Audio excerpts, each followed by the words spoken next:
చేసే మూమెంట్ ఏంటంటే అలంకార శిలంబం. చూడండి ఇలా బేసిక్గా ఎవరికైనా కూడా నేర్చుకోవాలి అనుకుంటే యూట్యూబ్ చూస్తే కొద్దిగా తెలియదు, ఎవరైనా కొత్తగా చూస్తున్న వాళ్ళు నేర్చుకోవాలనుకుంటే ఆన్లైన్ క్లాస్ కూడా చెప్పబడును. మీరు ఎవరైనా సరే నేర్చుకోవాలనుకుంటే ఛానల్ చూస్తూ ఉండండి, ఓకేనా. బేసిక్స్ అడ్వాన్స్ మూమెంట్స్ కూడా ఉంటాయి ఇక్కడ చూడండి. ఇలా మిడిల్లో పట్టుకునేది అలంకార శిలంబం అంటారు, ఓకేనా. ఇక్కడ నుంచి మనకి అడ్వాన్స్ మూమెంట్స్ ఎలా వస్తాయి చూడండి. 10 కౌంట్స్ వస్తాయి చూడండి. 1 2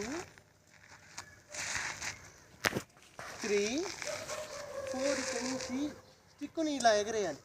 ఇక్కడ నుంచి ఇలా ఎగరేసి ఇలా తీసుకొని ఇక్కడ నుంచి ఇలా కొట్టిన తర్వాత నెక్స్ట్ హెడ్ మీద తీసుకొని ఇలా తీసుకొని నెక్స్ట్ లెగ్ ముందు పెట్టి ఇలా జంప్ చేసి తీసుకోవాలి, ఓకేనా.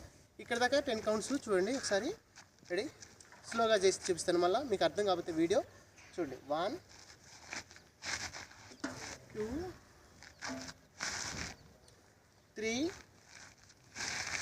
4 5 6 7 8 9 10 కౌంట్స్. క్లియర్? 10 కౌంట్స్ అర్థమైంది కదా.